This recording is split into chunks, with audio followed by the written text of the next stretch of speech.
رمضان المبارک میں اللہ رب العزت کی نعمتیں آئیں تو پھر اس کی نعمتوں کو خوب جی بھر کے کھایا جائے اور اکٹھا کیا جائے۔ سبحان اللہ، ماشاء وہ اللہ۔ بخشش دے تو بخشش لی جائے، وہ جنت کے دروازے کھولے تو جنت کے دروازوں میں سے گزرا جائے، وہ رحمتیں کرے تو رحمتیں سمیٹی جائے۔ تو یہ ماہ مقدس ہمارے لیے وہ مہینہ ہے کہ جب ہم تیار کریں خود کو کہ جب رمضان المبارک میں اللہ رب العزت کی آفر لگے تو پھر ہم جی بھر کے اس کی اس آفر سے اکٹھا کریں۔ سبحان اللہ۔ اور یہ ساری چیزیں ممکن تب ہو سکتی ہیں کہ جب انسان اپنے گناہوں پہ توبہ کرے۔ آج میں تھوڑی سی گفتگو توبہ کے حوالے سے آپ کے سامنے کرنا چاہتا ہوں۔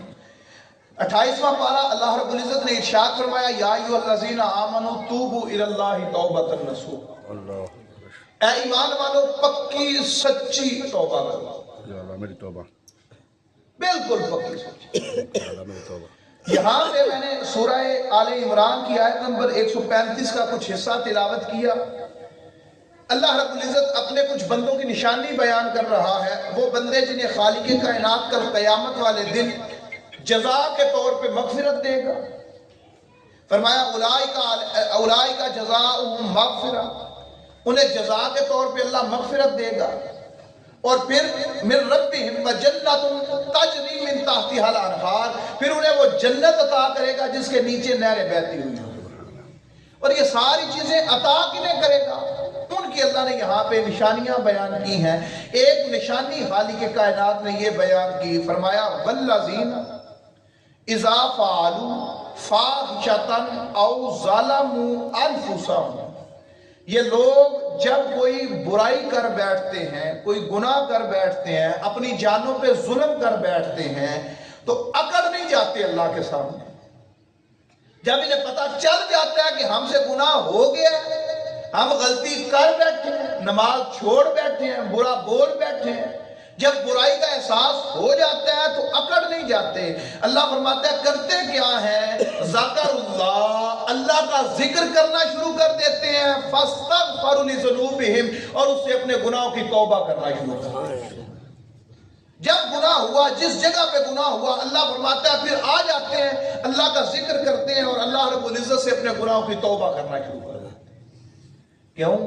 آگے فرمایا وَمَن يَغْفِرُ الذُّنُوبَ إِلَّا اللَّهُ، کیونکہ اللہ کے سوا کوئی ان کی توبہ قبول کرنے والا نہیں ہے۔ آگے فرمایا وَلَمْ يُصِرُّوا عَلَىٰ مَا فَعَلُوا وَهُمْ يَعْلَمُونَ، اور جانتے ہوئے یہ اس گناہ پہ اکڑ نہیں جاتے۔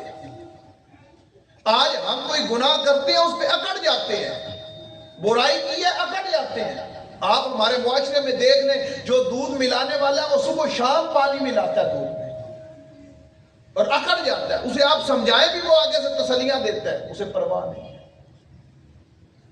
آج برائی کرنے والا اکڑ جاتا ہے، اسے پرواہ نہیں ہے۔ کملی والے آقا محمد مصطفیٰ صلی اللہ علیہ وسلم، آپ کا ایک فرمان ہے، آپ نے فرمایا جب بندہ گناہ کرتا ہے تو توبہ نہیں کرتا، اللہ رب العزت اس کے دل پہ ایک سیاہ دھبا لگا دیتا ہے، وہ پھر گناہ کرتا ہے، وہ دھبا پھر ایک اور لگ جاتا ہے، پھر کرتا ہے، کرتے کرتے کرتے کرتے جب وہ توبہ نہیں کرتا تو اس کا دل سیاہ اور اتنا سخت ہو جاتا ہے کہ پھر اس بندے کے اندر نیکی اور برائی کا تصور ختم ہو جاتا ہے، اور اس مقام کو نفس امارہ کہتے ہیں۔ یہ وہ نفس کی کنڈیشن ہوتی ہے کہ جہاں پہ انسان اپنے حواس اپنے قابو میں نہیں رکھتا۔ اولیاء اور صوفیاء یہ بات بیان کرتے ہیں کہ نفس کی اس قسم میں انسان ایک ایسی وحشی جانور پہ سوار ہوتا ہے کہ جس کی مہار انسان کے ہاتھ میں نہیں ہوتی، بلکہ وہ وحشی جانور جس طرف چاہے انسان کو لے کے گھومتا پھرتا ہے۔ پھر وہ نفس کہے گا شراب پینی ہے تو بندہ نہ چاہتے ہوئے بھی پیے گا، وہ کہے گا زنا کرنا تو بندہ کرے گا، وہ کہے گا کہ راضی کرنے کے لیے کسی سے لڑ تو وہ لڑے گا، کیونکہ انسان اس وقت اپنے قابو میں نہیں ہوتا، نفس کے قابو میں آ چکا ہوتا ہے۔ اور آج ہماری کنڈیشن یہ ہو چکی ہے کہ ہم لوگ اس درجے میں جا چکے ہیں کہ اب ہمارے اندر برائی اور نیکی کا کنسیپٹ ختم ہو گیا ہے۔ اب ہمیں نہیں پتا چلتا نیکی کیا ہے اور برائی کیا ہے۔ دودھ میں ملاوٹ کرنے والے اسے کوئی پرواہ نہیں ہوتی، صبح شام وہ دودھ میں ملاوٹ کرتا ہے، رات کو نیند بھی سوتا ہے، ضمیر ملامت نہیں کرتا۔